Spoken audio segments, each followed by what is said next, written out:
Thanks for sharing your time with me today. I'd like to thank Madam Ambassador Demore, Permanent Secretary Gounder, and Deputy Director General McLeod, and also all the friends in the audience.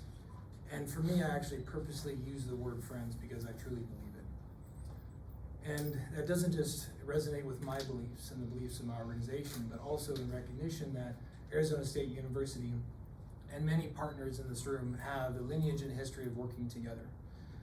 7 years ago, the VOTEC program provided solar PV technician training in partnership with the University of South Pacific. So an activity that was supported by USA. And actually right now as well, the solar spill activity that is supported by the US Peace Corps is deploying 30 digital libraries that empower over 18,000 people in remote sites and remote schools with the access to knowledge and then the tools to employ that knowledge.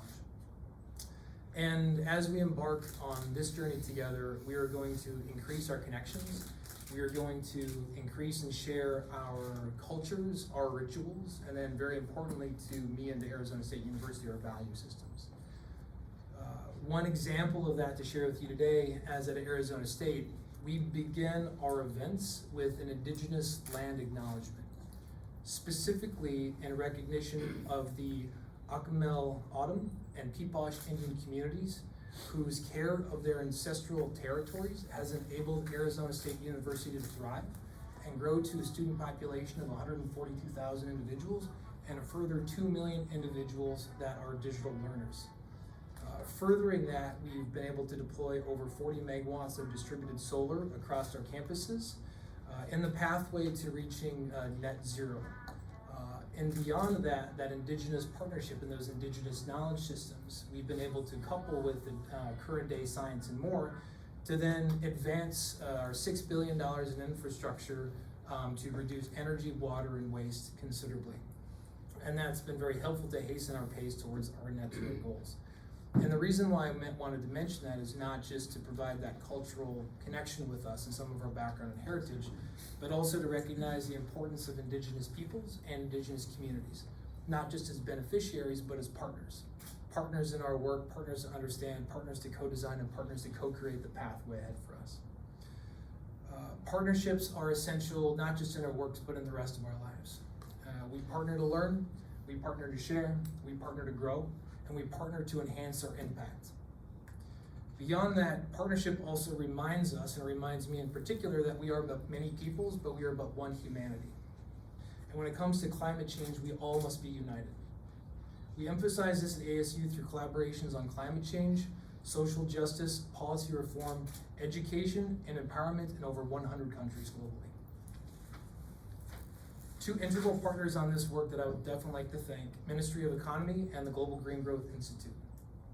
And I thank them each for their vision, stewardship, and expertise, both in what is lying behind us and then also for the pathway ahead of us. And additionally, in working with them and being awarded the opportunity and selected to lead this work, I would like to further mention that it would not be possible without the Ministry of Economy and also the Global Green Growth Institute. I also kindly recognize Xendee Corporation, who is unfortunately not able to attend with us today, for their microgrid decision support platform that we've used in hundreds of mini-grid and microgrid assessments around the world. I would also like to thank the United States Trade and Development Agency that graciously funded this work through the Global Partnership for Climate Smart Infrastructure, an initiative that is focused on providing resilient energy and transportation projects that promote decarbonization and protects against extreme weather, sea level rise, and other climate change impacts. This goal, of course, resonates with the State Department and more broadly with the US government actions around the world. And further, this increasing global focus on a just transition also resonates with ASU charter that we measure our success not by whom we exclude, but by whom we include in how they succeed. USTDA's well-motivated imperative for climate smart infrastructure clearly aligns with our work to assess 300 isolated communities that lack access to reliable and affordable energy, and thereafter prioritize 75 of those communities for engagement and detailed feasibility studies that enable the development of technical models, business models, geospatial site planning, sustainable business models, and operation models, and more to get, as the Madam Ambassador was indicating, to how do you get started. Beyond that, once it comes to the design of effective solutions co-created with communities in partnership with GGGI, there'll be the release of public tenders for the engineering, procurement, and construction of these sites, with the anticipation that over 25,000 Fijians will then be enabled and provided and empowered with reliable, affordable, clean, and resilient energy solutions. Now, it was very clear early on into our conversations with all of the amazing stakeholders in this room that we were going to get along. We had the same vision, we had the same united culture, we had the same goals in mind. Everything gelled, as you might say. But it was interesting that we felt that there was something that was missing. We couldn't exactly quite, put our finger on it. But it ended up being the title. Is solar mini grids, Fiji, an assessment, a lot of permutations of that.